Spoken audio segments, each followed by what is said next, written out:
Mano po, Chang? Saan ka galing yan? Galing po ako sa center.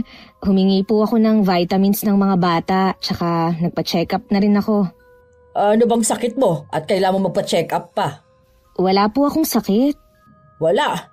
Ay teka, huwag mong sabihin na buntis ka na naman. Bakit naman gulat na gulat kayo may asawa naman akong tao. Ang sabi mo kasi sa akin nun, tama na ang 4 dahil mahirap ang buhay. Ano po ang magagawa ko? Nakabuo kami ulit ni Hector. Kapag hindi pinagbigyan, magtatampo.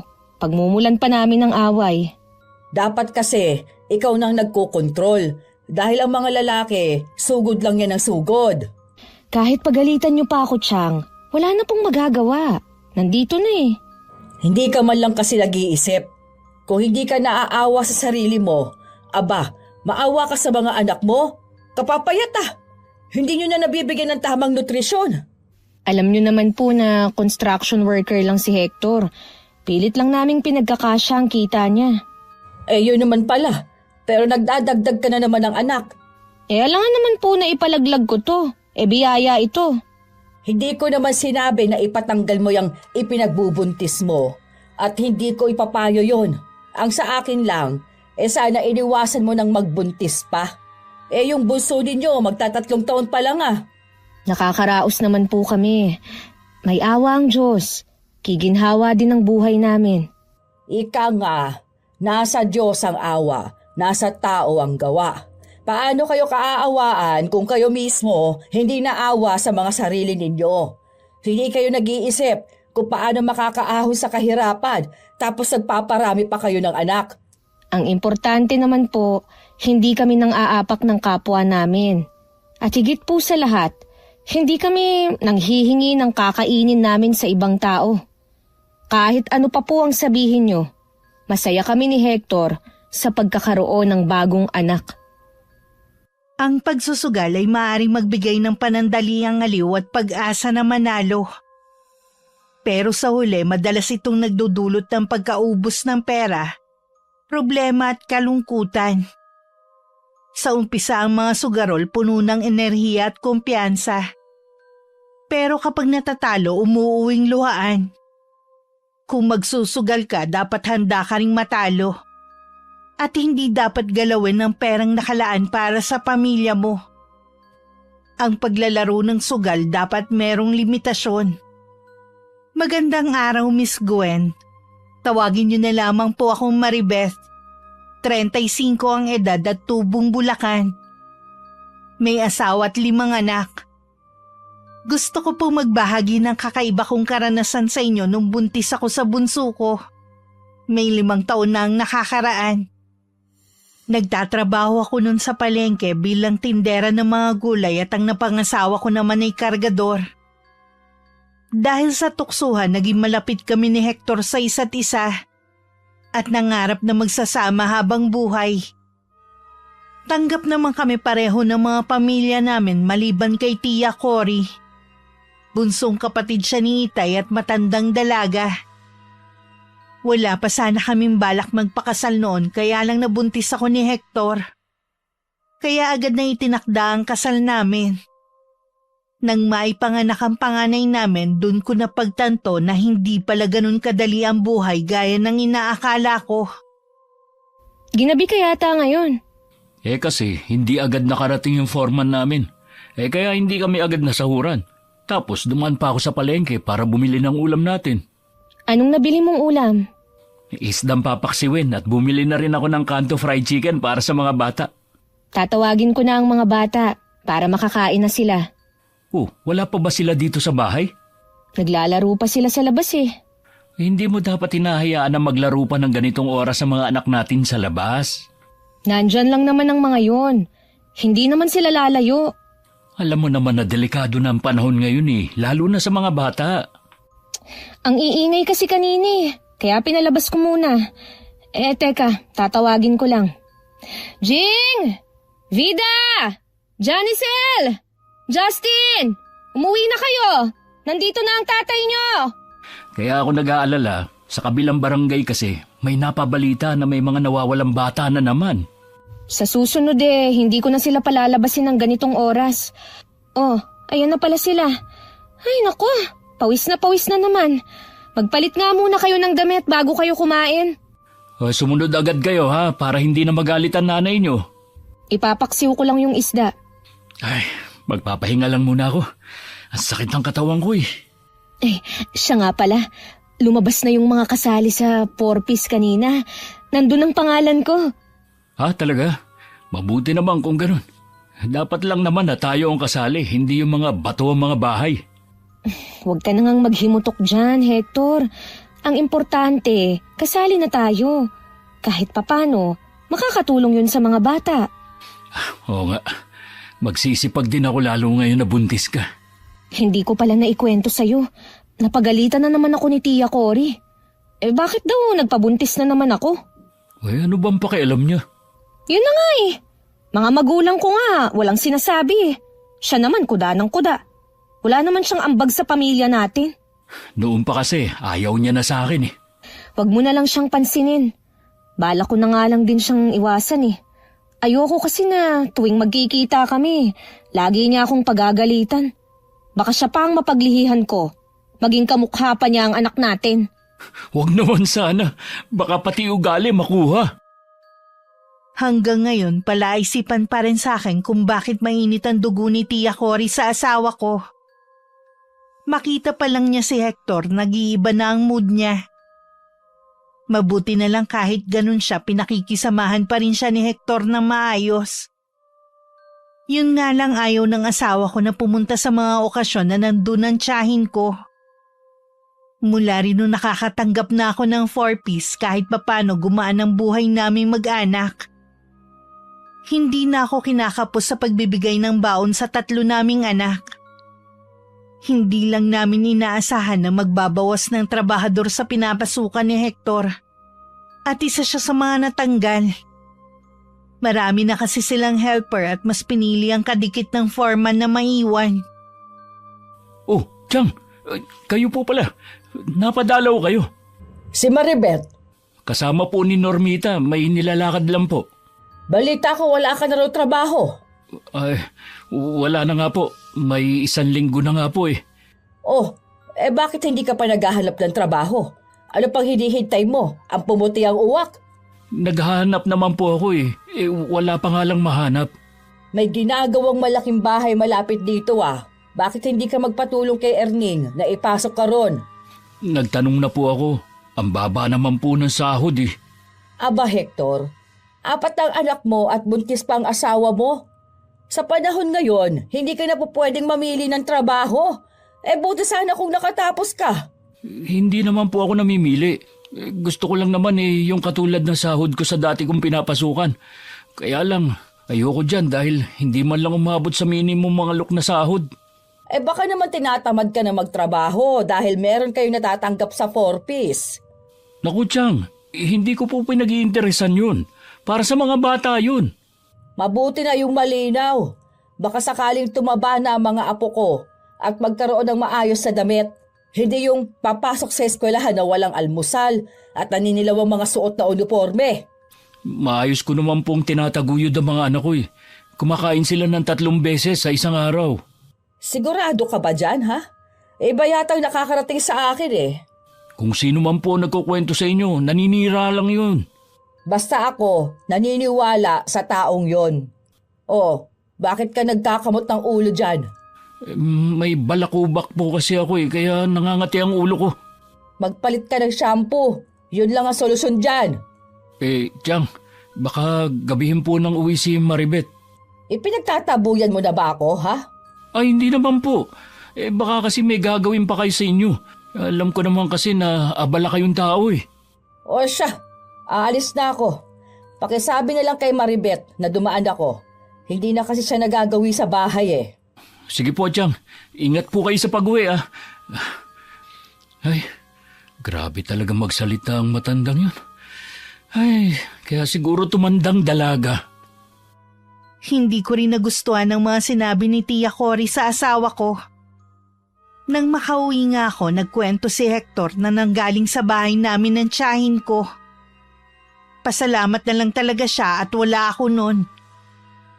Mabait pa nga sa kanya ang asawa ko dahil kung ako yon baka nasagot ko na siya. Masyado na kasi siyang nakikialam sa buhay namin.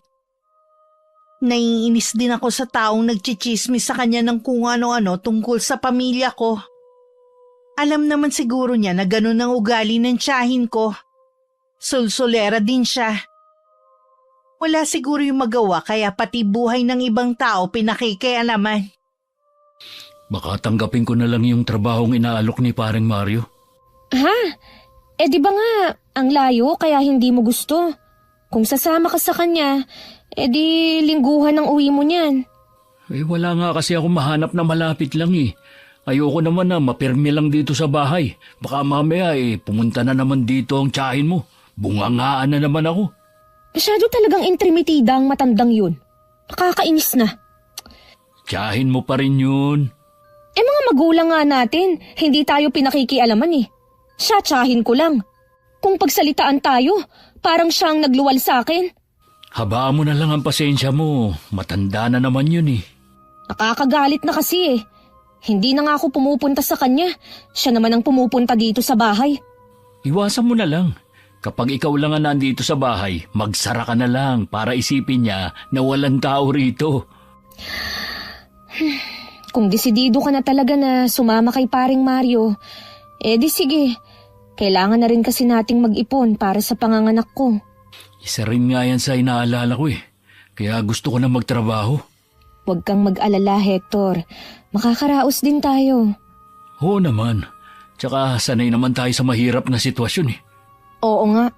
Si Tia Cory lang naman ang panira eh. Maiba nga pala ako. Napapansin ko na laging tahimik si Jean ah. Tinatanong ko naman kung ano problema. Hindi naman sumasagot. Ay, isa pa nga ang batang yun eh. Hindi ko alam kung kanino nagmana. Oh, bakit na naman? Nagpapabili kasi ng bagong sapatos. Pwede pa naman yung gamit niya. Sabi ko, sa pasukan na lang. Aba, dinabugan ba naman ako? Dinasampal ko ang bibig. Lalo pa akong nainis nang sumagot pa na hindi niya aalagaan itong ipinagbubuntis ko kapag lumabas. Di sana binilhan mo na lang. Kapag siya lang ang binilhan ko, maiinggit ang mga kapatid niya, kaya hindi na lang. Baka napapagod na rin sa eskwelahan at pag-intindi sa mga kapatid, kaya ganun. Sana pinagbigyan mo na lang para reward sa ginagawa niya. Oh, mga kapatid naman niya ang inaalagaan niya at hindi ibang tao. Tsaka, hindi pwede na siyang masusunod. Sabihin mo na lang na kapag nagkatrabaho na ako, saka ako siya bibilan ng bagong sapatos. Dapat, bilhan mo rin yung 3 para hindi sila mainggit sa atin nila. Bakit hindi mo nga pala gamitin yung sa 4-piece nila? Sa kanila ko naman ginagamit ah. Kaya nga sila laging may baon eh. Tsaka nga pala, bilan mo sila ng bagong uniform. Pati kasi yun, napapansin ng tiyahe mo na lumang-luma na. Kahit naman luma na, at least malinis. Ayoko rin kasing sanayin sa luho ang mga anak natin. Tayo nga nung araw lahat ng pagtitiis naranasan natin. Hindi na dapat natin yun iparana sa mga anak natin. Hanggat kaya nating ibigay ang mga pangangailangan nila, ibigay natin. Hindi naman tayo nagkukulang sa kanila. Sige, ako na lang ang kakausap sa anak natin. Ayokong sumasama ang loob niya sa atin. Sinubukan pa rin ni Hector na makahanap ng trabaho sa malapit pero wala siyang makita. Kaya nung sumunod na linggo, sumama na siya sa kumpare namin na isa ring construction worker sa Maynila. Tamang-tama naman kailangan pa rin ng maraming tao. May ilan pa silang isinama na taga rito din sa amin. Ilang araw nang wala si Hector pero ang anak naming si Jing minsan lang akong kibuin. Mukhang matindi pa rin ang tampo niya sa akin. Hinayaan ko na lang. Pagkatapos ng mga gawain ko sa bahay, dinadaanan ko na si Normita sa kanilang bahay. At pumupunta na kami sa bahay ni Aling Josefina para maglaro ng tong its. Isa na ito sa libangan ko noon pa. Iniiwan ko lang ang bunso ko sa kapitbahay na walang anak. Alam ni Hector na nagsusugal ako pero sabi ko naman sa kanya paminsan-minsan lang. Hindi lang niya alam malaki na ang naipatatalo ko sa sugal. O Chang, nandito pala kayo. Kanina pa ba kayo? Kararating ko lang. Saan ka nagpunta? Galing ka na naman ba sa sugalan? Hindi po. Nangapit bahay lang ako. Naiinip kasi ako rito sa bahay eh. Huwag ka na nga magsinungaling pa. Kilala kita. Bahala po kayo kung ayaw niyong maniwala. Ano po pala ang ginagawa niyo rito? May pinuntahan kasi ako na malapit dito kaya dumaan na rin ako. Si Hector nga pala. May trabaho na po. Saan siya nakahanap ng trabaho? Sa Maynila pa po. Sumama siya kay paring Mario. Akala ko ba ayaw niya magtrabaho sa malayo dahil hindi niya gusto mapalayo sa inyo? Wala po siyang mapagpipilian eh. Wala po kasing mahanap dito sa malapit. Paano kasi namimili din ng trabaho yang si Hector? Hindi naman po sa ganon, Chang. Ang baba lang talaga ng sahod. Hindi po kakasya sa gastusin dito sa bahay. Lalo na't may mga anak kaming nag-aaral. Di ba meron kayong 4-piece? O saan na pupunta yon? Hindi naman po kalakihan ang nakukuha ko eh. Sapat naman yon para matustusan ang pangangailangan ng mga anak mo. Pero sa nakikita ko, hindi naman sa kanila napupunta. Bakit nyo naman po nasabi yan? Nakikita ko naman kasi kapapayat na mga anak mo at hindi mo man lang mabilhan ng maayos sa damit. Hindi naman po kasi patabaing baboy ang mga anak ko. Ganun na talaga ang mga katawan nila. Hindi ako magsasalita ng ganito kung hindi ko alam ang nangyayari sa bahay na ito. Teka nga lang, Chang. Sino ba ang nagsusumbong ng kung ano-ano sa inyo, ha? Huwag mo nang alamin. Basta alam kong kalagayan ng mga bata dito. Mabuti ka pa nga kada lalabas ng bahay nakapostura. Samantalang ang mga bata para basahan ang mga suot. Oras na malaman ko kung sino ang tsismosang nagkukwento sa inyo. Hihilahin ko talaga ang dila niya. Duda ako kung magagawa mo nga yan. Ano pong ibig niyong sabihin? Ang mabuti pa, alagaan mo na lang ang mga anak mo at yung ipinagbubuntis mo. Tigilan mo na ang pagsusugal. Kapag hindi ako nakapagtimpe, isusumbong kita sa asawa mo. Alam po ni Hector na nagsusugal ako. Kinukonsinti ka pa talaga niya, ha? Alam naman po niya na libangan ko lang ang paglalaro. Kesa naman maging libangan ko ang pakikialam sa buhay ng ibang tao. Sa inis ko, hindi ko napigilang magparinig sa tiyahin ko. Bahagya naman siyang natigilan at saka nagpaalam ng uuwi. Naiwan naman ako nag-iisip kung sino ang nagsusumbong sa kanya. Halos lahat naman kasi ng mga kapitbahay ko dito tahimik lang at abala sa kani-kanilang buhay. Baka nanguhula lang ang tiyahin ko. Pero siguradong sigurado siya sa mga binibitiwan niyang salita. Dahil naubos na ang puhunan ko sa sugal, hindi na muna ako lumabas ng bahay. Pagdating ng mga anak ko, uminit pa ang ulo ko dahil humihingi sila sa akin ng pera. Wala naman akong maibigay dahil natalo na sa sugal. Lalo pang uminit ang ulo ko nang sagutin na naman ako ni Jing.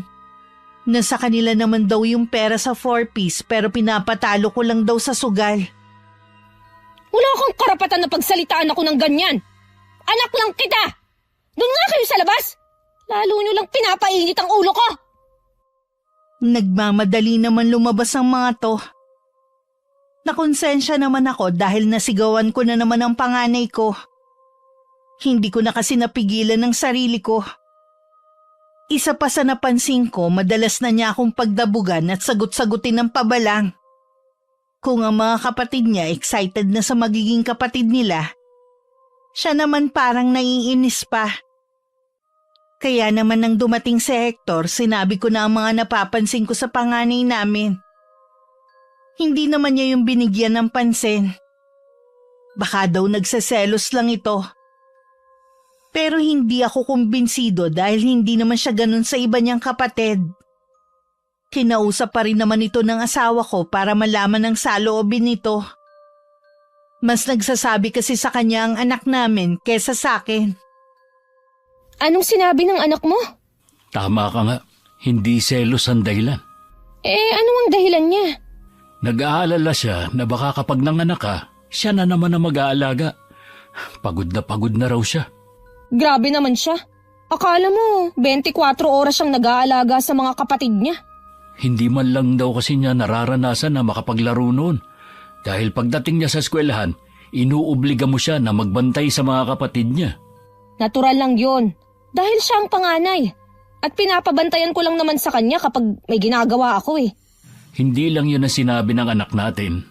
Ano pa ang mga sinumbong niya sa'yo? Nagsusugal ka na naman pala. Akala ko ba ititigil mo na yan ngayong buntis ka na? Hindi naman lagi eh. Naiinip lang kasi ako dito sa bahay kaya nanunood ako. Minsan lang akong umupo para maglaro. Kaya ba wala kang maibigay na pangmeryenda sa mga anak natin kapag humihingi sila? Minsan lang naman akong walang maibigay eh. Sa kanila naman napupunta ang pera sa porpis eh. Bakit sabi ni Jing, sa sugal lang daw napupunta? Ano ba ang alam niya sa pagbabudget ha? Gusto niya, ibigay ko na lang sa kanya at bahala na siya sa mga gastusin nilang magkakapatid eh. Ang tindi naman niya para paghanapan ako. Baka akala niya, sa kanila lang ang nakukuha ko sa porpis. Para sa buong pamilya yun. Basta tigilan mo ng pagsusugal mo. Oo na, hindi na. Magmumukmuk na lang ako dito sa bahay. Yan naman ang gusto niyo eh. Ang inaalala ko lang, baka malulung ka sa sugal. Kaya lang naman ako nagsusugal dahil nagbabakasakali ako na manalo. Sabi kasi nila, swerte ang buntis. Naniwala ka naman dyan. Di sana matagal ka nang nanalo. Tuwing buntis ka lagi ka na lang nasa sugalan. Baka naman yan ang pinaglilihihan mo. Grabe ka naman. Sa dami ng pwede kong paglihian, sugal pa talaga? Sa panganay lang kasi natin Pero tuwing buntis ka, lagi kang nasa pasugalan. Naranasan ko pa nga sa bunso natin na dinadala na lang kita ng pagkain dahil ayaw mo nang umuwi. Huwag mo na ngang ipaalala yan. Nahiya ka rin kapag naalala mo. Kaya pakiusap, ihinto mo na ang pagsusugal. Wala namang magandang idudulot yan Paano pa ako makakapagsugal kung wala naman akong pera? Pagkasay mo na lang tong sahod ko. Bumili ka ng mga pagkain ng mga bata para hindi na sila hihingi pagdating sa eskwela. Tumangulang ako pero hindi ko naman siya sinunod. Nang umalis siya, nagsugal na naman ako. Sa pagkakataong yun, sinasama ko na ang bunso ko dahil tumatanggi na ang kapitbahay namin na mag-alaga. Dahil hindi ko naman daw siya binibigyan ng sahod. Mas ayos nga sa akin na isama na lang ang anak ko. Dahil hindi ko na kailangan magmadali sa pag-uwi. Hindi ko alam sa ginagawa ko lalong lumalayo sa akin ang loob ni Jing. Isang araw bumisita na naman sa amin si Tia Cory. Nagkataon na naroon din si Hector sa bahay. Akala ko may sasabihin na naman siyang hindi maganda sa asawa ko. Kaya nagulat ako nang hanapin niya si Jing. Bakit niyo po hinahanap ang anak namin? May gusto kasi akong sabihin sa inyong mag-asawa tungkol kay Jing. May ginawa po bang kalokohan si Jing? Wala siyang ginawa. Mabait ka ang anak mong yun Ano ba ang sasabihin niyo tungkol sa kanya? Bago ko sabihin ang sadya ko, sana pag-isipan ninyong mag-asawa ang alok. Gusto ko sanang kunin si Jing at ako nang bahala sa pag-aaral niya hanggang makatapos siya. Ano po? Bakit niyo naman gagawin yun? Naaawa kasi ako sa bata. Hindi niya magawa at mabili ang gusto niya. Hindi rin niya ma-enjoy ang buhay niya dahil wala na siyang ginawa kundi ang mag-alaga ng mga kapatid. O tapos kayon, buntis ka na naman. Magtapat nga po kayo, Chang. Siya po bang nagsusumbong sa inyo sa nangyayari dito sa bahay? Naglalabas lang siya sa akin ng sama ng loob. Akala mo naman, inaapi siya dito sa bahay na to O totoo naman kasi ang sinasabi niya Imbes na ikaw ang mag-alaga ng mga anak mo at hayaan siyang kasama ng mga kaibigan niya, siya itong nandito sa bahay. Ikaw ang nasa labas, kasama ng mga kaibigan mo. Baliktad yata. OA naman ang sumbong niya sa inyo. Bihira na nga akong lumabas ng bahay Nakikita ko rin naman ang mga ginagawa mo, kaya hindi mo kailangan magkaila pa. Baka naman kaya gusto niyo na kunin si Jing sa amin para merong mag-aalaga sa inyo kapag uugod-ugod na kayo. Nasa kanya na yon kung tatanaw siya ng utang na loob sa akin. Sa ngayon, gusto ko lang mabago ang kapalaran niya. Ngayon nga, nag-aalaga siya. Baka hindi siya makapasok sa pasukan dahil saktong manganganak ka sa bakasyon. Kahit ano pa po ang sabihin nyo, hindi ko ibibigay ang anak ko. Iba pa rin ang pag-aalaga ng isang ina sa mga anak niya. Pag-aalaga ba ka mo? Hindi mo ka maalagaan ang maayos sa mga anak mo. Ni wala silang maayos na gamit. Bihira lang may baon sa eskwela. Hindi totoo yan, Chang. Nagpapaawa lang sa inyo si Jing. Kita naman sa katawan eh. Mawalang galang na po sa inyo, Chang. Hindi po kayo pwedeng basta na lang pupunta dito at sasabihin na kukunin niyo ang anak namin. Sana naisip niyo naman ang mararamdaman namin. Puro na lang mga sarili ang iniisip ninyo. Paano naman ang mga anak ninyo? Huwag po kasi kayong maniniwala sa mga sinasabi ni Jing. Hindi po siya kinakawawa dito. Bakit hindi ka magtanong sa mga taga rito kung anong ginagawa ng asawa mo kapag umaalis ka? Tanungin mo sa tindahan ni Aling Dulce kung gaano na ba kahaba ang utang ninyo dahil doon kumukuha ng baon ang mga anak ninyo. Mabuti pa po, Chang. Umalis na lang kayo. Ginugulo niyo ang tahimik naming buhay eh. Iba na lang ang ampunin niyo. Huwag ang anak namin. Pag-isipan niyo pa rin ang sinabi ko. Wala akong ibang iniisip kundi ang kapakanan ng anak ninyo. Mabuti naman umalis na siya. Totoo ba ang sinabi ng tiyahin mo? Ha? Lulong ka na naman ba sa sugal? Naglilibang ako, pero hindi ako lulong. Ganyan din ang sinabi mo sa akin noon eh. Huwag mo nang dagdagan ng inis ko, ha? Nasaan ba ang Jing na yon? Sumusobra na talaga siya. Huwag mo na muna siyang kausapin. Baka mamaya magtalo lang kayo. Kaya siguro malakas nang sumagot-sagot ang batang yon dahil may kakampi siya. Nakikita ko naman kasi na nahihirapan na ang anak natin eh. Mula noon, hindi ko man lang siya nakita na nakipaglaro sa ibang bata. Lagi lang sa mga kapatid. Nag-aalala siguro siya na baka kapag nanganak ka, siya na naman ang mag-aalaga. Huwag siyang mag-alala. Hindi ko papaalagaan sa kanya ang magiging kapatid niya. Hindi ko rin pahahawakan sa kanya. Sabi mo lang yan sa ngayon. Anong gusto mong mangyari ngayon, ha? Papayag na lang ba tayo na kunin siya ni Chang? Kakausapin ko muna ang anak natin. Aalamin ko kung gusto ba niya sa kanyang lola Oren. Paano kung gusto niya dun? Papayagan mo naman. Bakit hindi? Lola naman niya yun. At saka nandyan lang naman ang bahay ni Chakori. Hindi ako papayag. Bakit ayaw mo? Dahil ba wala ka ng katukatulong dito sa bahay? Ano bang sinasabi mo dyan? Para ka ng si Tia Cory magsalita, ah. Kapag nakausap ko ang anak natin at gusto niya sa lola niya, hayaan na muna natin. Kapag na-miss naman niya tayo at ang mga kapatid niya, siguradong babalik siya sa atin. Kinausap nga ni Hector ang anak namin. Doon nga daw muna siya sa bahay ng tiyahin ko. Tutol pa rin ako pero pinayagan na siya ng ama niya kaya wala na rin ako nagawa. Napapaisip din ako kung bakit ganito na ang mga kabataan ngayon. Hindi na maaasahan kahit sa pagbabantay lang ng mga kapatid. Hindi katulad namin noong araw na mas inuuna ang pagtulong sa mga magulang kesa sa paglalaro. Parang gusto pa ng mga bata ngayon na sila na ang masunod sa gusto nila gaya ng anak ko. Nang umalis si Jing sa bahay, nahirapan talaga ako dahil siya ang nagluluto kapag nasa sugalan ako. Siya na rin ang nag-aasikaso sa mga kapatid niya.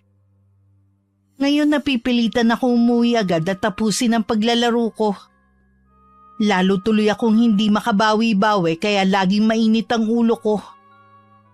Kaliwat kanan na rin ang mga naniningil sa akin. Napilitan na tuloy akong isang laang ATM ng 4-piece ko.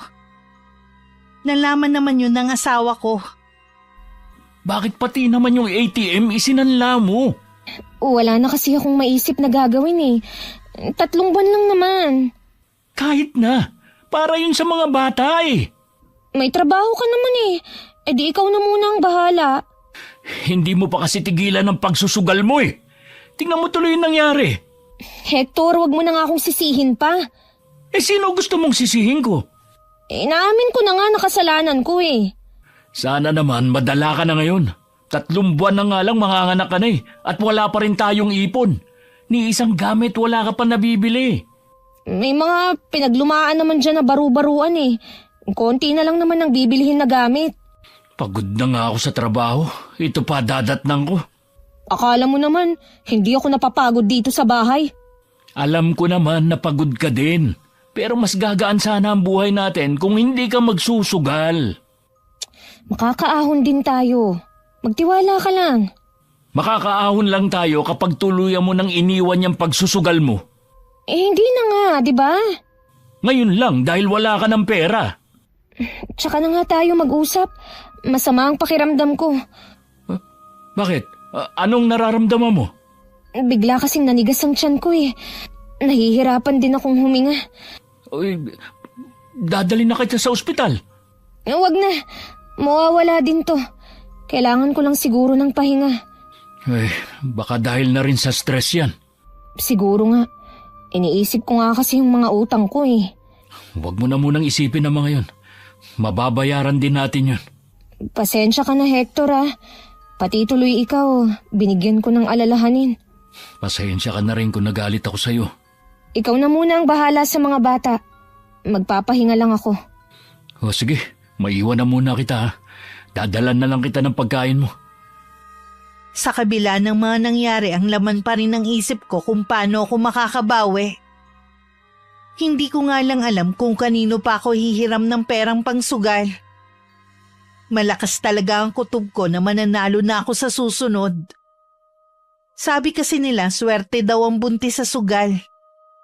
Totoo naman, dahil nung mga una lagi ako nananalo. Ewan ko ba kung bakit nung huli sunod-sunod na kamalasan naman ang naranasan ko. Para bang may nagdala ng malas. Nang mga sumunod na araw, nasa bahay lang ako.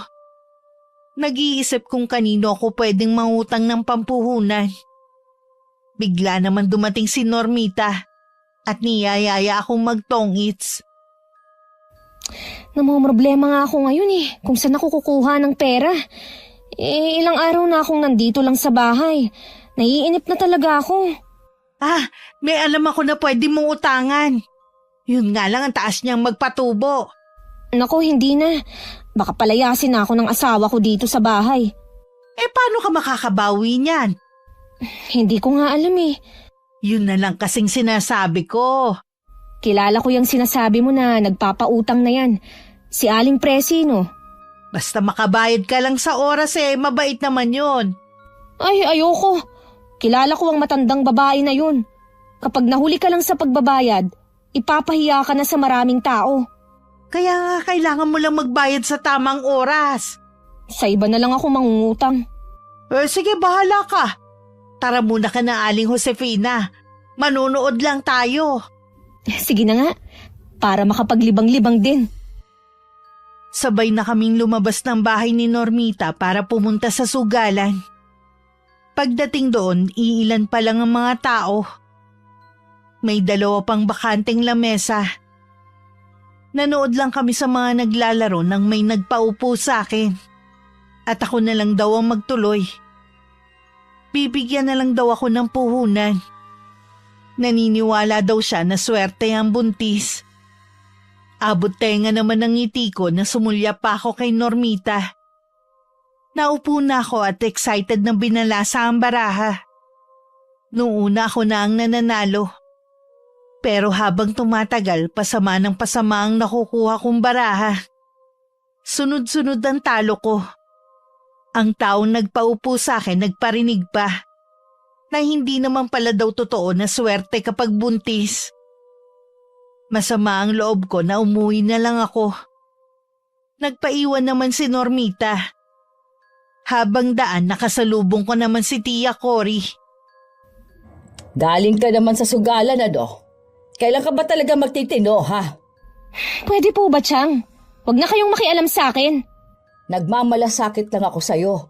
Akala mo yata, hindi ko alam na pati ang ATM sa 4-piece isinangla mo na dahil dyan sa bisyo mo. Ano? Chang, hindi ko po alam kung paano nyo nalaman yan. Pero sana naman, ilihim nyo ang tungkol doon.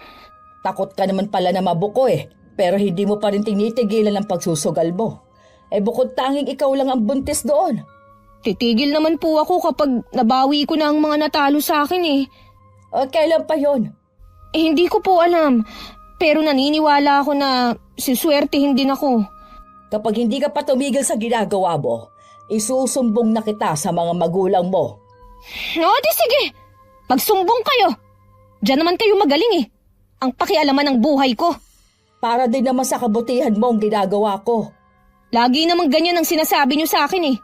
Bakit ang mga kapatid ko hindi niyo pinakikialaman? Dahil mas maayos ang buhay nila, hindi katulad mo na walang direksyon. Sus, akala niyo naman napaka-perpekto ng buhay niyo. Maaaring hindi. Pero hindi naman katulad ng buhay na meron ka ngayon. Baon sa utang. Hindi maibigay ang gusto ng mga anak at sugarol. Oo, tama naman lahat ng mga sinabi niyo.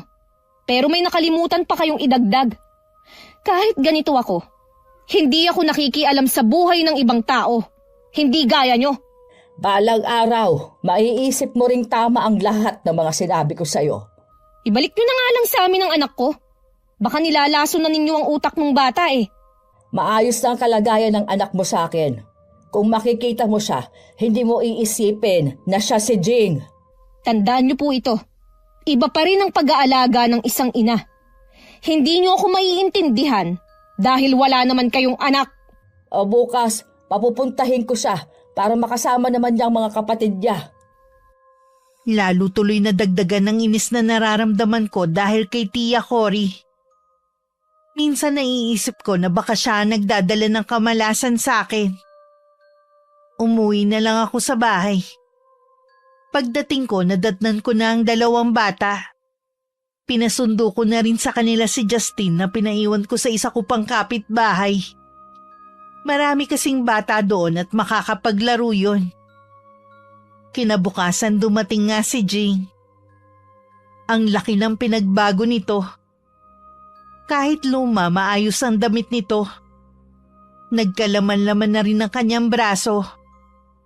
Ang layo na nga ng itsura niya kesa dati. Samantalang 2 linggo pa lang mula nang umalis siya sa bahay namin. Kahit si Hector hindi makapaniwala.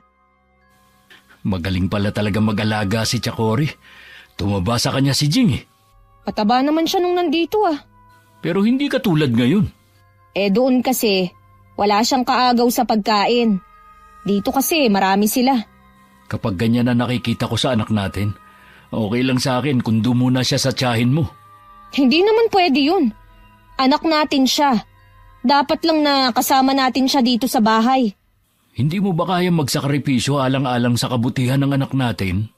Ayos lang ba sa'yo na maayos ang buhay niya sa tiyahin ko?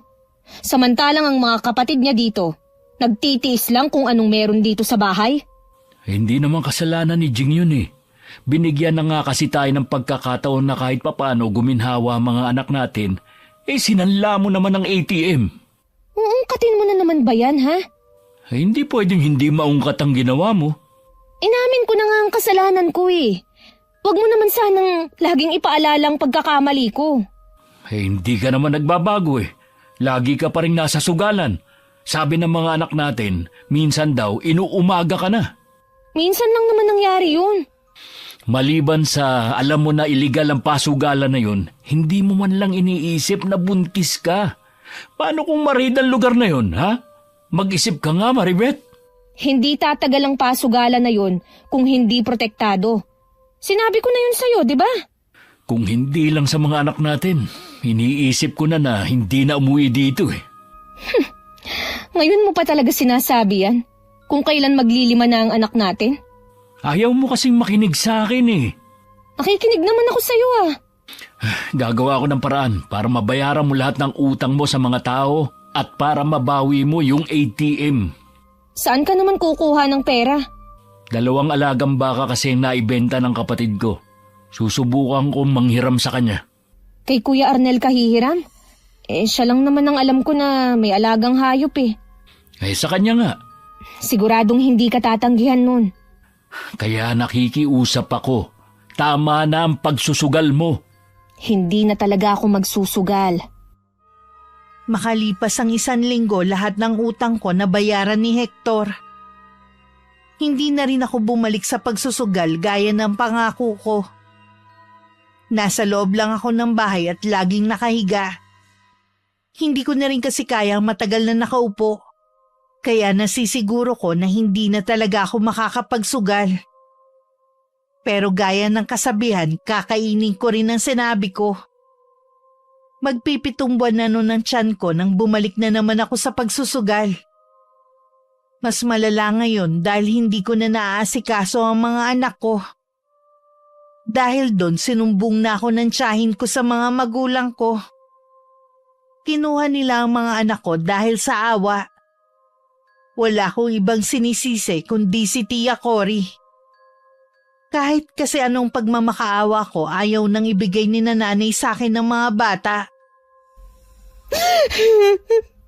Tingnan niyo ang ginawa niyo! Binalaan na kita pero hindi ka nakinig sa akin. Anong sasabihin ko kay Hector kapag dumating siya? Eh di ang totoo, na bumalik ka naman sa pagsusugal. Bakit ba kasi ang hilig niyong panghimasukan ng buhay ko? Gusto ko lang naman na maging maayos ang buhay mo. Maayos ang buhay ko. Kayo lang itong nanggugulo. Hindi mo ba nakikitang napapabayaan mo ng mga anak mo? Yung bunso na dapat ikaw ang laging kasama, eh kung kani-kanino mo binibilin para lang makapagsugal ka. Itong tatandaan niyo, Chang. Oras na hindi ibalik ng mga magulang ko ang mga anak namin ni Hector. Hindi kita mapapatawad. Sige lang, sanay naman na ako sa galit mo eh. Pakiusap lang. Huwag ka nang babalik dito. Ayoko na kayong makita kahit kailan. Walang mangyayari sa'yo kung dadaanin mo lang sa iyak. Anong gusto niyong gawin ko, ha? Wala na rin ang mga anak ko. Nung una si Jing ang kinuha mo. Balang araw makakatulong sa inyo si Jing. Kung gusto mong mabuo ulit ang pamilya mo, ipakita mong nagbago ka na sa mga magulang mo. Huwag mo nga akong utusan kung anong dapat kong gawin. Umalis ka na sa bahay ko! Hindi mo ako kailangang ipagtulakan pa. Aalis na ako. Huwag ka nang babalik dito kahit kailan! Ilang beses pa ako nagpunta sa bahay ng mga magulang ko para pakiusapan silang ibalik na ang mga anak ko pero nagmamatigas sila. Sila pa ang nagbanta na kapag ipinilit ko ang gusto ko, kung hindi ako titigil, isusumbong nila sa mga pulis ang pasugalan ni Aling Josefina. Wala akong magawa kundi ang umuwi na lang. Dumating ang araw ng pag-uwi ni Hector. Hinahanap niya ang mga anak namin dahil may pasalubong siya sa mga yon. Bigla na lang ako napaiyak. Oh, bakit ka umiiyak? Tinatanong lang naman kita kung nasa ng mga anak natin Kinuha sila ni nanay nung isang araw pa. Ha? Uy, bakit naman? Hector, kung ano-ano kasing sinumbong ni Tia Cory sa mga magulang ko eh. Kaya kinuha nila ang mga anak natin. Sila na lang daw munang bahala sa kanila. Ang gusto kong malaman kung anong dahilan nila. Napapabayaan kong araw ang mga bata. Magtapat ka nga. Bumalik ka na naman ba sa pagsusugal mo, ha? Hindi naman ako laging nagsusugal eh. Bakit ba ang hirap mong pakiusapan? Hindi mo man lang isinaalang-alang ang mga anak natin. Natural na kapag inuna mo ang pagsusugal, mapapabayaan mo talaga ang mga bata. Hindi naman ah. Maghapon naman sila sa eskwelahan. At bago pa sila dumating nandito na ako sa bahay. Magpapahinga lang ako sandali. Susundiin ko na rin ang mga anak natin. Alam ko na galit ka sa akin. Sana naman maintindihan mo ko. Lagi naman kitang iniintindi. Pero sana naman intindihin mo rin ako. Ilang gabi na nga akong hindi mapakali dahil sa mga anak natin hindi ako sanay na wala sila dito sa bahay. Kaya nga susunduin ko na sila. Huwag ka na umiyak. Makakasama lang yan sa anak natin. Si Tia Cory lang naman kasi ang dahilan kung bakit nasisira ang pamilya natin Hindi na lang siya manahimik sa bahay niya. Huwag mo nang sisihin si Tia Cory. Totoo naman na may pagmamalasakit siya sa mga anak natin. Siguro nakakainis lang ang paraan niya. Basta. Huwag na siyang magpapakita sa akin. Baka dahil sa kanya, papaanak pa ako nang wala sa oras.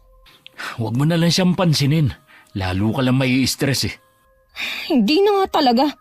Pupuntahan ko na ang mga anak natin. Huwag ka na lang sumama. Sana mapakiusapan mo si nanay at tatay. Naging kainip-inip sa akin ng mga sandali. Hindi rin ako makakain dahil sa pag-aalala. Maya-maya ang silip ko sa may labas ng bintana. Dahil din siguro sa sobrang pag-iisip kaya pati tiyan ko naninigas din. 2 oras pa bago nakabalik si Hector. Hindi niya kasama ang mga anak namin. Hector, nasaan ang mga anak natin? Bakit hindi mo sila kasama? Nakausap ko mga magulang mo. Nakiusap sila na dun muna ang 3 bata. Pumayag ka naman. Mas nakakaawa ang mga bata kung ibabalik ko sila rito. Hindi ko rin sila maaalagaan dahil nasa malayo ako. Para mo na ring sinabi na naniniwala ka sa mga sumbong ni Tia Cory. Hindi lang mga magulang mo nakausap ko, pati mga anak natin. Kung kani-kanino mo pala iniiwan ang bunso natin para lang makapagsugal ka. Hating gabi na, hindi pa sila nakakakain dahil nagsusugal ka pa. Yan bang hindi mo pinababayaan? Alam mong delikado ang panahon ngayon. Iniiwan mo sila nang walang kasama dito. Hindi naman lagi. Tigilan mo na nga yung pangangatwiran mo. Hindi ko nga kayang mawalay sa mga anak natin. Pwede mo silang dalawin doon. O kaya, doon ka muna tumira sa mga magulang mo. Ayoko ngang tumira doon. May bahay naman tayo eh. Ayaw mo doon kasi hindi ka na makakapagsugal. Ayaw mong napagsasabihan ka. Kaya nga tayo bumukod eh. Para wala nang makikialam sa atin. Pero pinakikialaman pa rin nila tayo. Hindi na kasi tama ang mga ginagawa mo. Oo na! Lahat kayo tama! Ako naman mali! Ikaw pa ngayon ang galit? Pasalamat ka nga may nagmamalasakit sa mga anak natin eh. Ikaw naman kasi may problema. Bakit ba ninyo ako pinagtutulungan ha? Ganun ba ako kasama sa paningin nyo? Ang nagpapasama kasi sa'yo yung pagsusugal mo. Masama rin sa kalusugan mo yung nagpupuyat dahil sa sugal. Pauwiin lang nila ang mga anak natin. Hindi na ako magsusugal. Ay, hayaan mo na lang sila sa mga magulang mo. Hindi naman sila ibang tao eh. Ang intindihin mo na lang yung pinagbubuntis mo. Tayo ang mga magulang at masigit na may karapatan. Bakit nila tayo inaalisan ng karapatan? Pumayag naman ako sa gusto nila eh. Dahil naisip ko na tama naman sila. Mahal ko ang mga anak natin. Kaya lagi kong inuuna ang kapakanan nila. Mahal ko rin naman sila. Pero hindi mo kayang labanan yung hilig mo sa pagsusugal. Hindi ko nahahayaan na mapahamak pa ang mga anak natin bago pa ako kumilos. Sige na, panalo na kayo. Magpapaubaya na lang ako. Pagod na rin akong makipagtalo. Dinadalaw ko na lang ang mga anak ko sa bahay ng mga magulang ko. Ayoko man aminin sa sarili ko mas maayos ang lagay nila kumpara nung nasa poder ko sila. Siguro nga pabaya akong ina. Tama rin naman si Hector, hindi ko kayang labanan ang pagkahilig ko sa sugal. Lulong na nga siguro ako. Dahil ako lang naman mag-isa sa bahay, malaya na akong gawin ang gusto ko. Madalas umaga na akong nakakauwi galing sa pasugalan. Inilipat na nga pala ito at hindi na sa bahay ni Aling Josefina. Isang umaga na pauwi ako, nakasalubong ko ang matandang babaeng matagal nang pinag-uusapan sa lugar namin. Tuwing nakikita ko siya, nag-iiba ang pakiramdam ko. Mabigat ang dugo ko sa kanya kahit noon pa. Nakatungo siyang naglalakad kaya hindi niya ako napansin na pasalubong sa kanya. Bago pa niya ako mabangga, itinulak ko na siya. Natumba siya sa lupa. Ayaw mo kasing tumingin sa dinadaanan eh. Hindi mo naman kailangan akong itulak eh. Ano, hahayaan na lang kita na banggain ako ha? Pasalamat ka, buntis ka. Hindi kita papatulan. Ano ba ang magagawa ng isang matandang katulad mo ha? Marami ako naririnig tungkol sa'yo. Hindi ko akalaing totoo palang matalas ang dila mo. Hindi mo rin alam kung paano gumalang sa mas matanda sa'yo. Totoo ang sinasabi nila. Kaya sa susunod, huwag kang haharang-harang sa daraanan ko. Huwag sana mamana ng anak mo ang pag-uugaling meron ka. Talaga bang ginagalit mo ko? Tandaan mo sana, iha. Hindi lahat kaya kang pagpasensyahan dahil buntis ka. Wala akong pakialam! Tabi dyan! Naiiling na lang si Aling Rosa habang naglalakad palayo. Hindi ko alam kung anong iniisip niya tungkol sa akin. Hindi ko alam kung taga saan talaga ang matandang yun.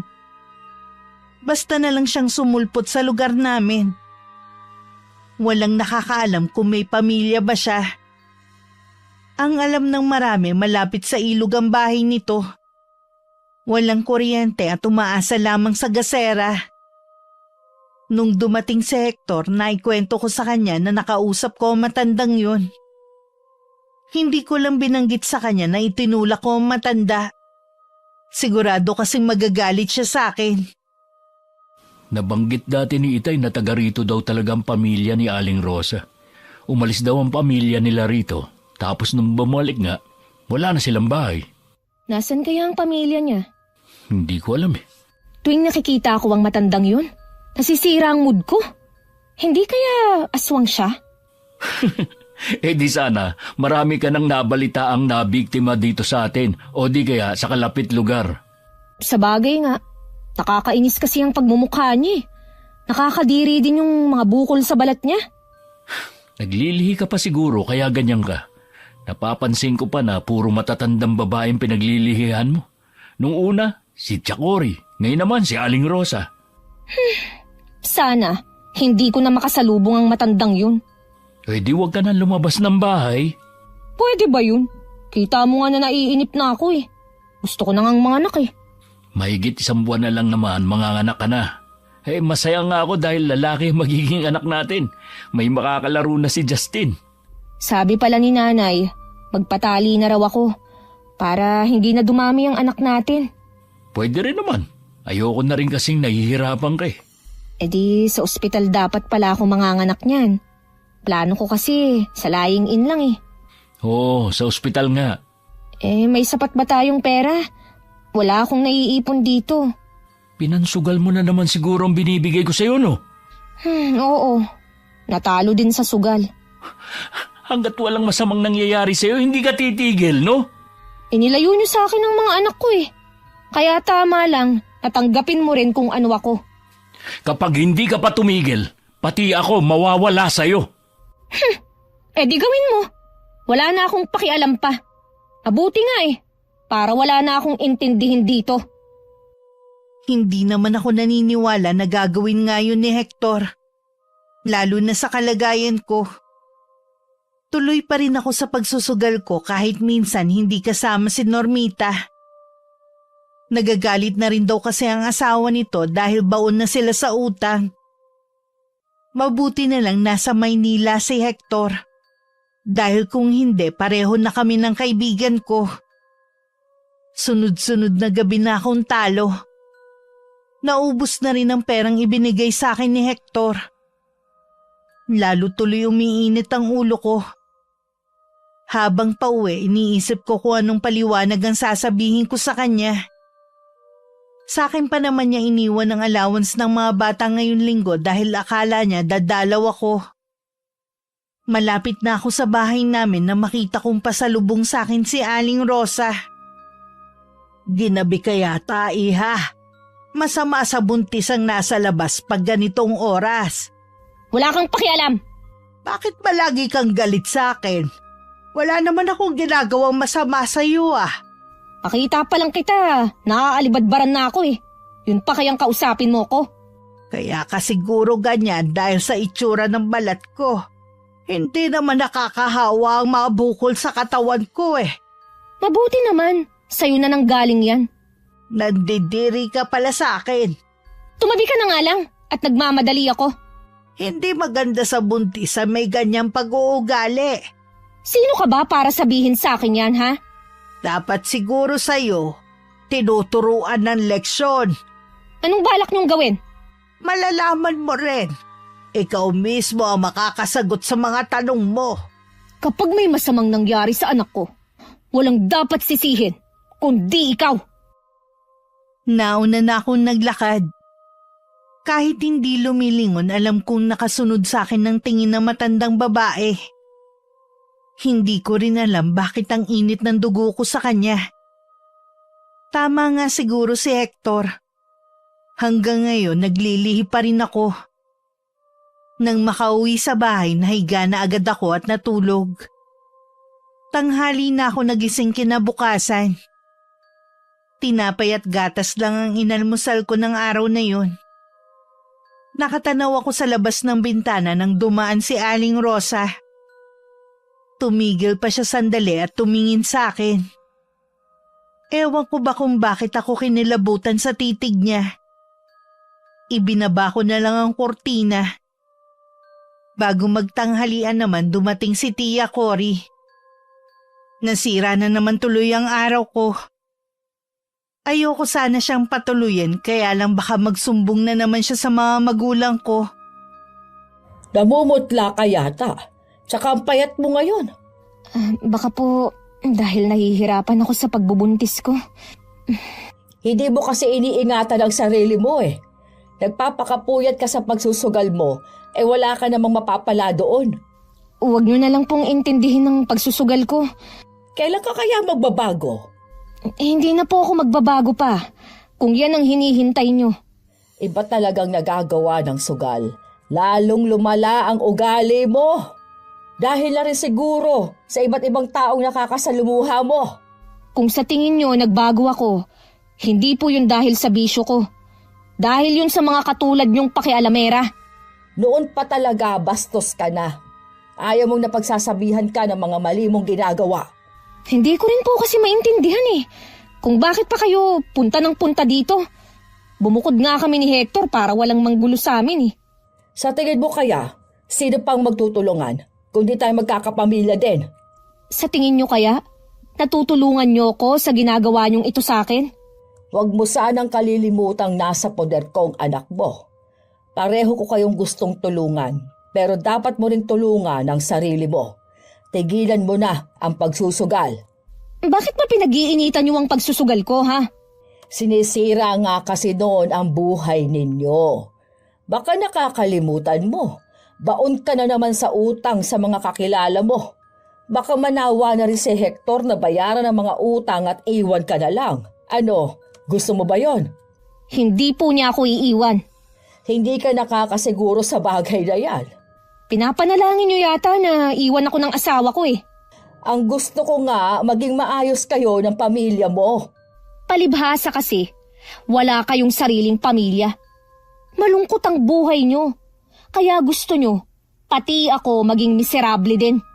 Sige, hindi na ako makikialam sa'yo kung yan ang gusto mo. Dapat kasi noon pa Ipagdadasal ko na lang na sana isang araw maliwanagan ka.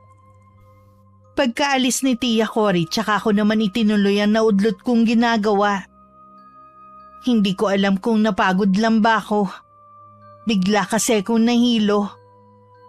Hahakbang sana ako papuntang kusina nang mapatingin ako sa salamin na nakasabit sa dingding.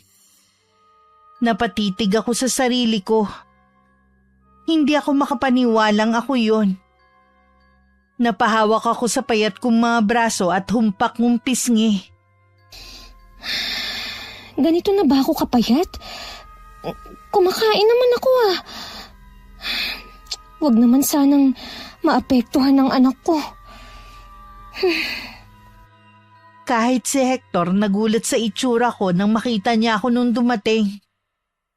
Tinitigan pa niya ako ng matagal mula ulo hanggang paa. Parang gusto ko tuloy maiyak. Dahil sa nakikita kong reaksyon sa mukha niya. Ano ba kasing pinagagawa mo habang wala ako? Wala. Ayaw mo naman kasing makinig sa akin na doon ka muna sa bahay ng mga magulang mo Mahirap kasi na wala kang kasama dito tapos buntis ka pa. Sinabi ko naman kasi na ayoko nga dun. Ayaw mo kasi hindi mo gustong pinakikialaman ka. Huwag ka namang makulit dyan. Nakapagpa-check up ka na ba? Ha? Oo naman Iniinom ko rin ng mga gamot galing center. Mabuti naman. Sa susunod, sasamahan kita na magpa-check up. Paano mo naman ako masasamahan? Nasa Maynila ka lagi. Maliban na lang kung uuwi ka pa dito sa atin. Umalis na ako sa trabaho. Ha? Bakit naman? Nag-aalala kasi ako sa iyo eh. Dito na lang ako sa malapit maghahanap kahit maliit lang ang sahod. Makakahanap ka naman siguro bago ako manganak. Huwag mong intindihin ang tungkol sa gastos ng panganak mo. Nagsabi na ako sa kapatid ko, pahihiramin daw tayo. Ah, talaga? Kailan ibibigay sa'yo ang pera? Kapag malapit ka ng manganak, Bakit hindi pa ngayon? baka magastos daw natin eh. Kaya kapag manganganak ka na, tsaka niya ibibigay sa akin. Masyado namang sigurista ang kapatid mo. Alam niya kasi na nagsusugal ka eh. Pati iba naman sila nakikialam sa pagsusugal ko. Dahil alam nila na walang buti sa taong pagsusugal. Ikaw lang naman ang matigas ang ulo eh. Paano yan? Meron na naman akong bagong utang. Na naman? Wala ka bang padala-dala, ha? Kaya siguro gusto mo na agad makuha yung pera, no? Kaya nga siguro ako nangangayayat dahil sa kakaisip din. Isanlaw, ibenta na lang kaya natin itong bahay. Kapag nawala itong bahay, saan tayo titira? Pwede naman tayong magpatayo ng maliit na kubo sa lupa nyo. Basta ayokong makikitira. Wala akong balak na ibenta o isanla ang bahay na to. Sa panahon ngayon, mahirap na magpundar ng ari-arian. Ito na nga lang ang meron tayo eh. Paano yung mga utang ko? Problema mo na yun. Bahala ka mag-isip kung paano mo yun mababayaran. Ito na nga ang naisip kong solusyon. Ang ibenta ang bahay na ito. Pagkatapos ano, babalik ka na naman sa pagsusugal? Kaya hindi pwede. Hindi na nga ako magsusugal eh. Nadala na ako. Hindi ako naniniwala sa'yo. Talaga bang matitiis mo ko, ha? Ikaw naman ang gumagawa ng problema mo eh. Di ikaw maghanap ng solusyon. Oh, saan ka pupunta? Nag-uusap pa tayo ah. Pupuntahan ko lang ang mga anak natin. Baka pati pagdalaw sa kanila, hindi mo na magawa. Hindi ko naman masisi si Hector kung napuno na siya sa akin. Naiiyak na lang ako dahil sa kung ano-anong naiisip ko. Totoo naman kasi na ako ang gumawa ng problema. Pero sa pagkakataong to, gusto ko na talagang tumigil sa bisyo ko. Yun nga lang hindi ko alam kung paano ko mababayaran ang utang ko. Itong bahay na lang talaga ang pag-asa. Kahit ayaw ni Hector, dali-dali kong hinanap ang titulo at nagpunta ako sa bahay ni Aling Josefina. Ilang araw na rin ang nakakalipas mula nang umuwi si Hector galing Maynila. Ilang araw na rin siyang hindi tumitigil sa paghahanap ng trabaho. Isang kaibigan ang pinuntahan niya. Sa Lunes pa raw malalaman kung may bakante sa pinapasukan nito. Chang, kayo po pala. Tuloy kayo. Ag-asawa mo. Ay, wala po eh. May pinuntahan lang po. Alam mo ba na may malaking pinagkakautangan ng asawa mo? Ginamit pa ang pangalan ko para makautang. Kanina ko lang nalaman dahil galing sa bahay ang taong inutangan niya na isa ring sugarol. Alam ko po na malaki ang utang niya pero hindi ko alam kung kanino siya may utang. Pambihira talaga yung asawa mo. Kung kailang buntis, tsaka naman nalulong sa sugal. Hindi naman po ako nagkulang sa paalala sa kanya eh. Siya tong matigas ang ulo. May kasalanan ka rin eh. Bakit niyo naman nasabi yan? Kaya siguro nabaling ang atensyon ni Maribeth sa sugal dahil umaasa siyang madodoble ang pera niya. Aminin mo man o hindi, kulang ang sahod mo na ibinibigay sa kanya. Tapos nagpaparami pa kayo ng anak. Tingin mo sa asawa mo, palahi ang baboy. Ano pong magagawa ko kung ito lang po ang sahod ko? Alam mo namang palang maliit lang ang sahod mo, bakit nagparami kayo ng anak? Balak na pong magpatali ni Maribeth. Isasabay na lang po niya sa panganganak. Sana noon pa. Hay nako. Ginagawa ko naman lahat para maitaguyod ang pamilya ko sa marangal na paraan eh. Ito naman kasing pamangkin ko, hindi rin nag-iisip. Kabata-bata pa, nagpabuntis na kaagad. O ayan tuloy ang nangyari sa inyo. Nandito na po ito. Wala na tayong magagawa pa kundi tanggapin na lang. O ano pa nga ba? Magtatagal ba yung asawa mo? Baka po dumating na rin. Sabi niya, sandali lang siya eh. Mayroon kasi akong sasabihin sa kanya tungkol... sinong tinitignan mo dyan sa labas? Yung si Aling Rosa po. Aling Rosa? Saan? Mula po nung umuwi ako dito, ilang beses ko na po siyang nahuhuli na kapag dumadaan dito, laging nakatingin dito sa bahay namin. Oh, si Rosa nga. O bakit kaya siya nakatingin dito? Hindi kaya ang asawa mong sadya niya? Hindi ko nga po natatanong si Maribet eh. Misteryosa ang matandang yon. Walang nakaalam kung bakit siya bumalik dito at nanirahan pa malapit sa ilog. Baka nakakahawa ang sakit niya sa balat kaya doon niya piniling manirahan. Ano pa ang alam niyo sa kanya? Wala naman. Tuwing nakikita ko siya sa daan, kinikilabutan ako. Hindi ko alam kung bakit ganun ang nararamdaman ko. Mabigat nga rin po ang dugo ni Maribet sa kanya eh. Sabi ko, wag na lang niyang pansinin. Hindi kaya natarayan ni Maribet ang matandang yon? Kilala mo naman ang asawa mo kapag nagsalita. Walang predo ang bibig. Wala naman po siyang nababanggit na natarayan niya eh. Sana nga. Dahil hindi ko gustong ginagawa ng matandang yon na pasilip-silip dito sa bahay ninyo. Pag-uwi ko ng bahay, naikwento ni Hector ang pagpunta ng tiyahin ko. Nainip na nga lang daw kaya umalis na lang. Hindi na ako nagtanong pa kung anong sadya nito dahil may ideya na naman ako. Nabanggit nga rin yan tungkol kay Aling Rosa. Doon nag-iba ang timpla ko. Ano na naman ang tungkol sa matandang yon? Nakita ko na naman kasi siyang dumaan at sumisilip dito sa bahay natin. Nakita nga rin siya ng tiyahin mo eh. Mabuti na lang pala na umalis ako kanina. Kundi, sirang-sira ang araw ko dahil sa matandang yon at sa tiyahin ko. Tatanda ka rin balang araw. Huwag ka namang magsalita ng ganyan sa mga matatanda. Isa naiirita ako sa kanila eh. Gusto mo bang pagtanda mo, kainisan ka rin? Huwag na nga natin silang pag-usapan pa. Napapagod ako eh. Nagluto na ako. Gusto mo na bang kumain? Mamaya na lang. Gusto ko munang magpahinga.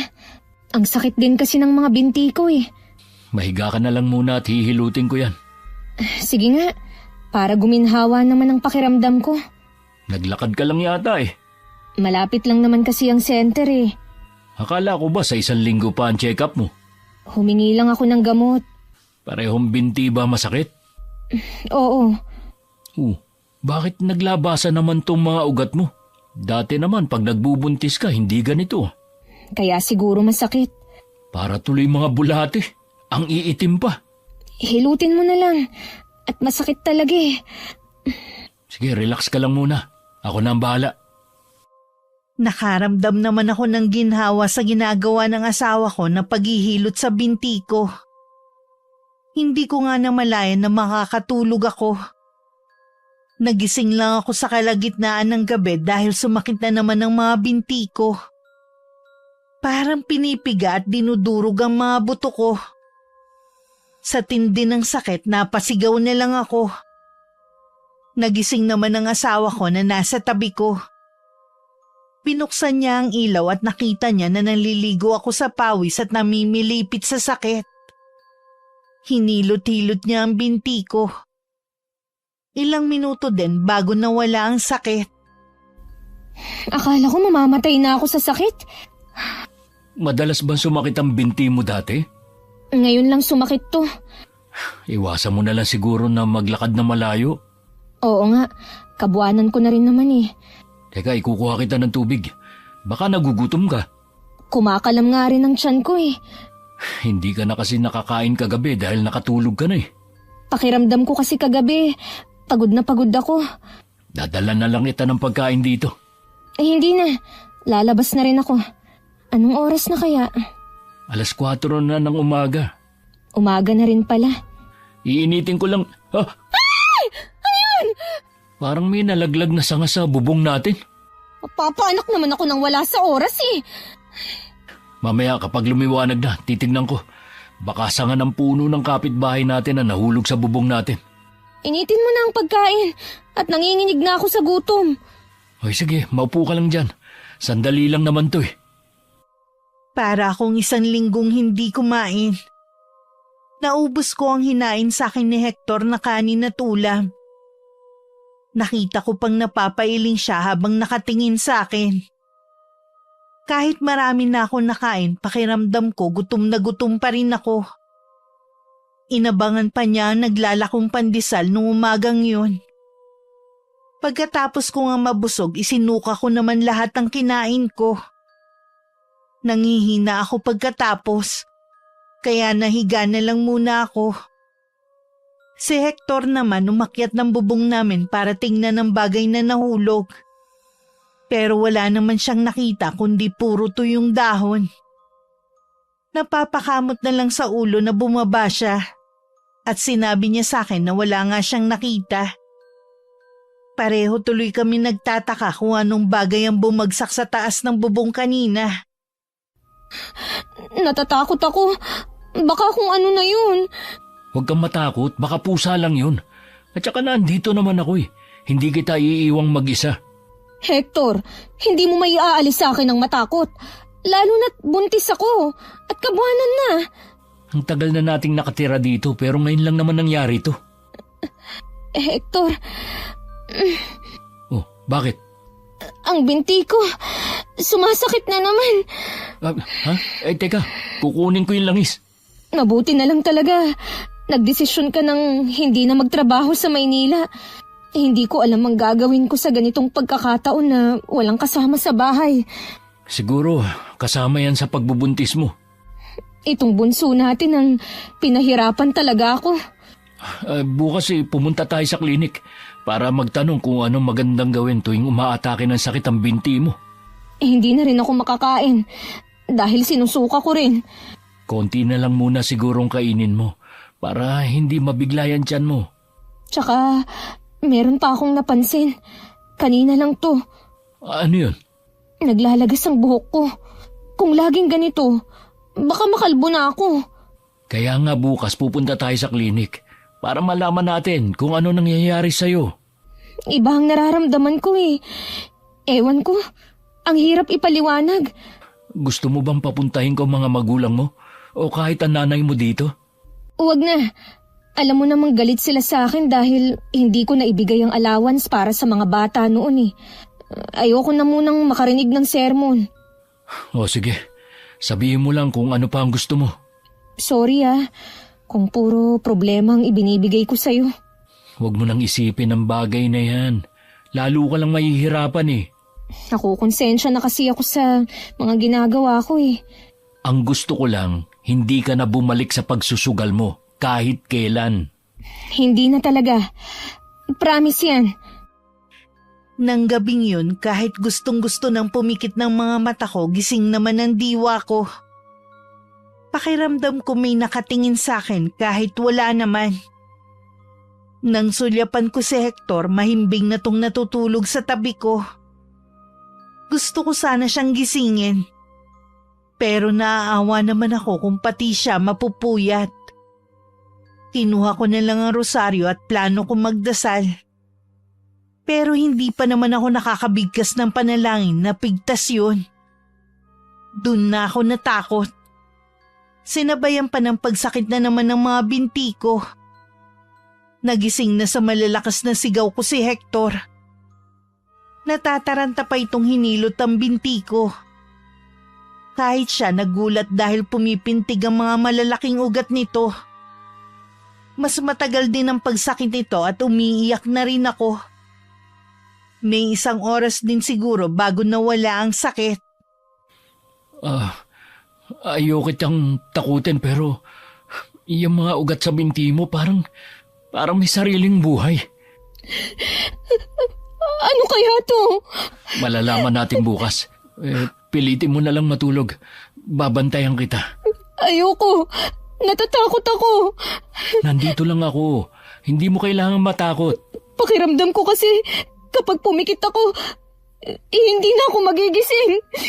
Huwag mong isipin yan. Masama sa'yo mapuyat. Sige na nga. Huwag mong bibitiwan ang kamay ko Sige. Matulog ka na. Banayad pang hinagod ni Hector ang buhok ko. Ilang sandali lang nakatulog na rin ako. Dahil siguro sa puyat ng mga nagdaang gabi, tinanghali ako ng gising. Wala na sa tabi ko si Hector. Akmang babangon ako nang mapahiga ulit ako. Hindi ko kasi maigalaw ang mga paa ko.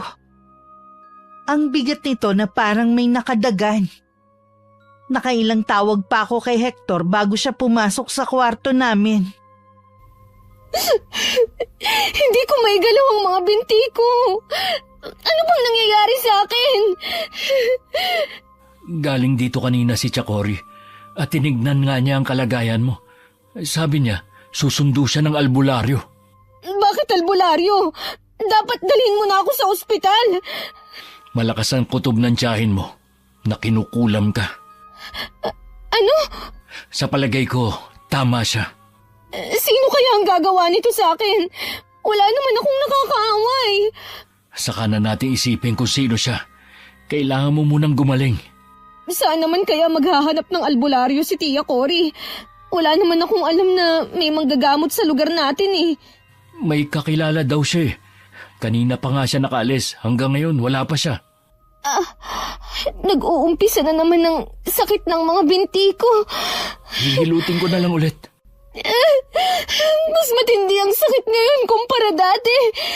Parang pati buto ko tinudurog. Sana dumating na si Chakori kasama yung albularyo. Ayoko na. Sobrang sakit. Alam kong awang-awa na rin sa akin ng asawa ko pero wala din siyang magawa. Kahit ang ginagawa niyang paghihilot sa binti ko, wala na rin epekto. Habang tumatagal, mas tumitindi ang kirot. Hindi ko na rin namalayan ang pagdating ng albularyo at ng tiyahin ko. Nang dumating sila, biglang nawala ang kirot. Salamat po, dumating na kayo. Kanina pa siya iyak ng iyak sa sakit eh. Magaling na manggagamot niyang si Macario. Mapapagaling niya si Maribeth. Taga rito din ang gumawa nito sa asawa mo, iho. Sino po kaya ang gumagawa nito sa asawa ko? Isang matandang babae na gusto siyang turuan ng leksyon. Parang alam ko na kung sino. Sino po? Di ang matandang si Rosa. May palagay akong nakaalitan niyang asawa mo. Alam niyang buntis ang asawa ko tapos kukulamin niya? Iwan niyo na muna kami. Baka hindi niyo makayanan na makikita niyo habang nanggagamot ako. Ipaubaya na lang natin kay Macario ang lahat. Halika na muna sa labas. Gusto ko sanang sabihin na wag nang lumabas si Hector pero pati dila ko nararamdaman ko ang pag-urong. Nasundan ko na lang sila ng tingin nang lumabas sila ng silid. Sinulyapan ko naman ang albularyo na may tali pa ng panyo sa noo. Meron siyang binibigkas na salita na hindi ko maintindihan. Habang sinisindihan ng 3 puting kandila. Pumikit na lang ako habang nagdadasal sa isip. Naniniwala akong mas makapangyarihan pa rin ang dasal. Pupuntahan ko si Aling Rosa. Baka mapahamak ka pa. Hindi ko hahayaan na mapahamak ang mag-ina ko nang dahil sa kanya. Huminahon ka lang. Ipaubaya na natin kay Macario mangkukulab na yon. Hindi ko siya mapapatawad kapag may masamang mangyari sa anak namin ni Maribeth. Sana nga hindi maapektuhan ang anak ninyo. Yang kasing katabilan ng asawa mo, wala rin pinipili. Hindi naman niya kilala ang matandang yon para pagsalitaan niya ng masama. Masungit po talaga siya kapag buntis. Hindi dahilan yon. Tignan mo tuloy ang nangyari. Doble-doble ang problema ninyo. Oo nga po. Sasabihin ko na rin to sa'yo. Alam mo bang dinala ng asawa mo ang titulo ng bahay na ito kay Josefina? Ha? Ano po? Lumapit daw sa kanya ang asawa mo at nagpapahanap ng masasanlaan. Nabanggit nga po niya na gusto niyang ibenta ang bahay na ito. Pero hindi ako pumayag. Huwag ka mag-alala. Nasa akin na ang titulo. Dadalhin ko na lang sa ibang araw. Ako na rin ang bahala sa utang ng asawa mo. Kung ganun sa inyo na muna ang titulo namin. Hindi ko kailangan yon. Babayaran ko utang ng asawa mo at bahala na kayo kung paano ninyo ako mababayaran. Maraming salamat po. Ang akala ko talaga Na masama ako? Ganito lang ako magsalita. Pero nagmamalasakit ako sa inyo at sa mga anak ninyo. Alam ko na ngayon na mabait kayong tao. Kailangan ba talagang umabot ng ilang taon bago nyo yan malaman? Lagi kasi kayong masungit nun lalo na sa akin. Siguro nasobrahan na nga rin ako. Kaya patawarin mo sana ako. Kalimutan na po natin yun. Nang muli ako nagmulat ng mga mata, nagdadasal pa rin ng albularyo sa wikang banyaga. Sa mga oras na yun, gumagaan na ang pakiramdam ko. Masakit pa rin ang mga binti ko pero hindi na ganun katindi. Sa isip ko, tama lang din sa akin ang nangyari. May kasalanan din kasi ko kay Aling Rosa. Sa isip ko, humihingi ako ng tawad sa kanya. Lingid sa akin, nakakarating sa matandang babae ang paghingi ko ng tawad. Lumipas pa ang ilang sandali. Tuluyan na akong gumaling. Magaan na ang pakiramdam ko. Maya-maya pa pumasok na si Hector at Tia Cory. Kumusta na ang pakiramdam mo? Magaling na ako. Magaling nga talaga si Mang Macario. Kasalanan ko rin kung bakit nangyari sa akin to. Naging bastos ako kay Aling Rosa. Sana mapatawad niya ako. Huwag kang mag-alala, Iha. Napatawad ka na niya. Alam niyang nilalaman ng puso at isipan mo. Maraming salamat po sa inyo. Marami pa sana akong gustong sabihin pero biglang humilab ang tiyan ko. Alam ko malapit na akong manganak. Nang araw na yun dinala na ako sa ospital. Nanganak ako ng araw na yun ng malusog na lalaking sanggol. Malaki ang pasasalamat ko dahil normal at malusog ang anak namin ni Hector. Sa kabila ng mga pagpapabaya ko sa sarili ko noon. Salamat sa Diyos. Hindi niya kayo pinabayaan. Nandyan ba si Tia Cory? Oo, hindi siya umaalis simula kahapon. Ang laki ng naging kasalanan ko sa kanya. Marami kang panahon para humingi ng tawad sa kanya at makabawi na rin. Siya din ang nagbayad ng utang mo. Ang hiling lang niya, huwag ka nang babalik sa pagsusugal. Hindi na talaga. Sa dami ng nangyari, natuto na ako ng leksyon. Ano kaya ang papangalan natin sa bunso natin? Gusto kong si Tia Cory ang magpangalan sa anak natin, Hector. O sige, ipaubaya na natin sa kanyang pagbibigay ng pangalan. Kitang-kita sa mukha ni Tia Cory ang saya nang sabihin namin ni Hector na siya ang magbibigay ng pangalan sa baby namin. Humingi din ako ng tawad sa kanya na tinanggap naman niya. Paglabas ko ng ospital, nabalitaan namin na umalis na sa lugar namin si Aling Rosa. Ipinagdasal ko na lang na sana mahanap ng matandang babae ang lugar kung saan magbibigay sa kanya ng katahimikan. Mahirap talaga kapag nalulung sa sugal. Hindi lang buhay ko ang nasira ko, pati ang pamilya ko at ang mga tao sa paligid ko. Malaki ang pasasalamat ko sa asawa ko dahil hindi niya ako sinukuan. Maging sa tiyahin ko na kahit sinagot-sagot ko, nagawa pa rin akong tulungan. Ang pangyayaring ito ang nagturo sa akin para mas lalo pang mapalapit sa Panginoon. Piliin ang tamang landas at huwag nang lingunin ang nakaraan, kung saan muntik na akong maligaw. Alam kong marami sa atin ang nalulung sa kahit anong uri ng bisyo. Mahirap talikuran pero kapag may pananalig, magagawa din ninyo.